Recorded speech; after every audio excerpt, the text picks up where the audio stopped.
Kualitas hidup manusia. Kualitas merujuk pada beberapa tingkat kebaikan, keunggulan, atau karakteristik yang melekat pada satu hal tersebut. Dalam konteks kehidupan manusia, kualitas hidup mengacu pada seberapa baik atau seberapa memuaskan kehidupan seseorang bagi dirinya di dalam beberapa aspek. Nah, di video ini gue akan ngebahas aspek-aspek apa aja sih yang mempengaruhi kualitas hidup seorang manusia.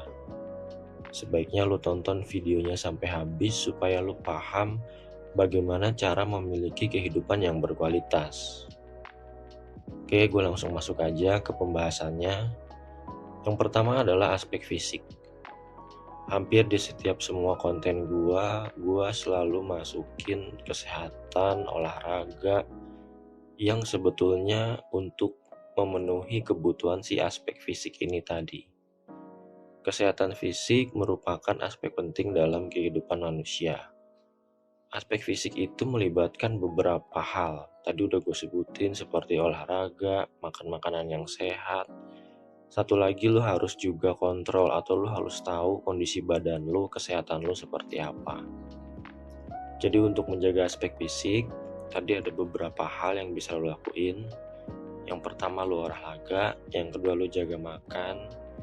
Yang ketiga, lu kontrol kesehatan lu per periode. Kayak misalnya setahun sekali lu check up. Jadi lu bisa mengenal kesehatan diri lu. Kemudian yang kedua adalah aspek mental. Kesehatan mental adalah faktor penting dalam kesejahteraan manusia. Ini mencakup emosi, kecerdasan, dan kemampuan untuk mengelola stres, serta masalah psikologis lainnya. Jadi untuk kesehatan mental ini, bagaimana lo bisa mengelola stres lo supaya lo jauh dari depresi, teman-teman. Dalam aspek kesehatan mental ini, gue bahas di beberapa video gue yang lalu untuk menjaga kesehatan mental itu seperti apa. Jadi sebaiknya lo tonton juga video itu supaya lo lebih paham mengenai menjaga kesehatan mental di aspek mental ini. Kemudian yang ketiga adalah emosional. Aspek emosional melibatkan kemampuan untuk merasakan dan mengelola emosi dengan sehat. Ada beberapa keterampilan yang harus lo miliki untuk mengelola emosi. Yang pertama, lo harus terampil dalam mengelola kesabaran. Lo harus tahu gimana reaksi lo setiap kali lo dihadapkan sama sebuah kenyataan. Disitulah lo akan belajar mengelola kesabaran atau lo akan ngerti harusnya lo seperti apa kalau lo memang pandai mengelola kesabaran. Kemudian yang kedua adalah empati. Empati adalah kemampuan untuk merasakan sesuatu yang diinginkan orang lain. Jadi di aspek emosional ini lo juga harus melihat dari sisi orang lain, lo gak boleh egois. Yang ketiga adalah kecerdasan dalam lo mengelola si emosional ini. Karena emosional itu pada prinsipnya adalah sebuah energi yang datang dari diri lo. Jadi jangan sampai lo lost control terhadap tenaga yang terlalu besar atau emosi yang terlalu besar yang ada di dalam diri lo. Jadi beda ya teman-teman antara mental dan emosional. Kalau mengelola mental itu adalah bagaimana lo mampu memanage stres lo supaya lo nggak masuk ke dalam zona depresi. Tapi kalau mengelola emosi atau manajemen emosi itu adalah mengatur bagaimana lo bereaksi terhadap hal yang ada di hadapan lo atau terhadap pemicu-pemicu yang membuat diri lo merasakan emosional tadi. Kemudian kita masuk ke aspek yang keempat, yaitu spiritualitas. Lo harus punya cara kontrol bagaimana spiritualitas lo ini tetap baik. Manusia cenderung mencari tujuan dan makna dalam hidupnya. Memiliki tujuan yang jelas, visi yang kuat, dan makna yang mendalam tentu membantu seseorang untuk merasa termotivasi dan berarti. Manusia itu akan merasa terhubung dengan sesuatu yang lebih besar dari dirinya. Apa sih yang lebih besar dari diri manusia itu? Itulah yang disebut dengan keyakinan. Jadi apapun keyakinan lo, pastikan bahwa keyakinan yang lo anut itu dapat memberikan rasa makna untuk diri lo. Keyakinan ini dapat mencakup beberapa hal, diantaranya agama, praktek meditasi, refleksi diri, dan pengembangan nilai etis yang ada di dalam diri lo. Oke, itu tadi spiritualitas. Jadi, mari punya keyakinan yang besar terhadap satu hal bahwa ada sesuatu yang lebih besar dari diri kita, supaya kita bisa mengembangkan spiritualitas kita ke arah yang lebih besar. Kemudian aspek yang kelima adalah pekerjaan dan karir. Nah, di dalam pekerjaan karir ini, itu nggak cuma ngasih kita pendapatan berupa uang, tapi pekerjaan dan karir ini itu juga dapat ngebuat kita merasa punya satu pencapaian dan kita ngerasa punya identitas. Jadi lu jangan kerja hanya untuk jadi kaya, teman-teman. Sebaiknya lu kerja untuk mendapatkan satu pencapaian dan identitas. Kalau lu kerja hanya untuk mendapatkan nominal, ketika nominal yang lu dapat itu kecil, lu gak akan puas akan hasilnya. Seberapapun yang lu dapat, selama lu itu merasa kecil, lu gak akan pernah puas, teman-teman.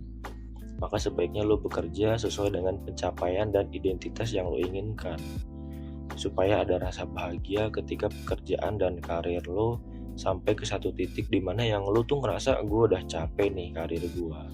Akhirnya gue punya identitas nih dari pekerjaan gue.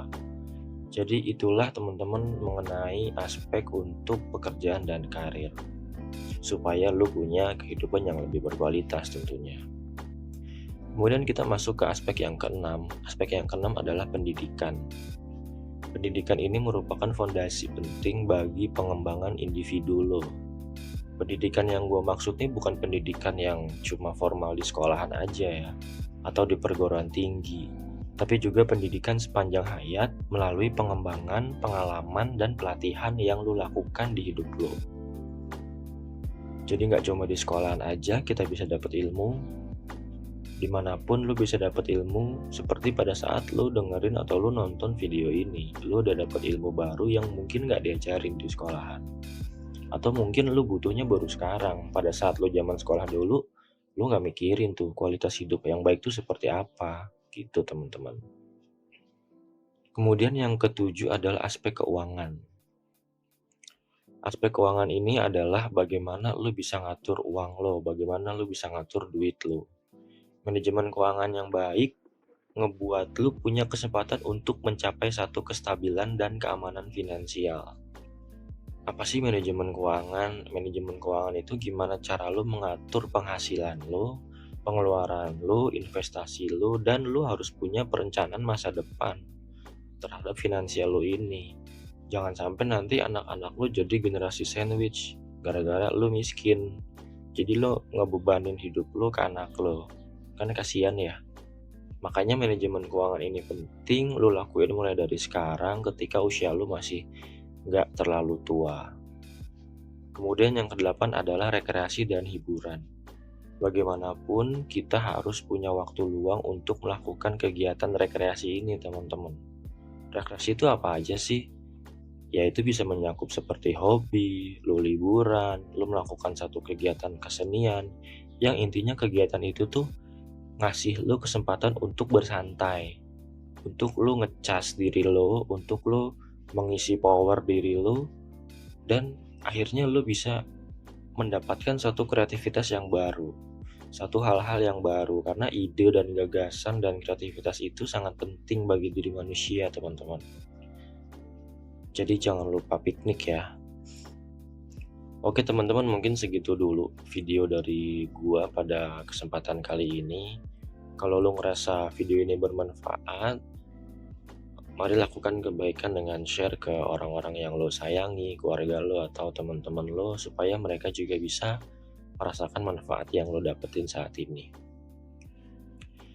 Kalau lo berkenan, lo boleh subscribe atau komen di kolom komentar jika ada hal-hal yang ingin lo tanyakan atau lo ingin bereaksi terhadap video yang gue buat, supaya konten-konten yang gue buat di berikutnya menjadi lebih baik, teman-teman. Oke, kalau gitu sampai ketemu di video berikutnya. Gue Jackson, see you.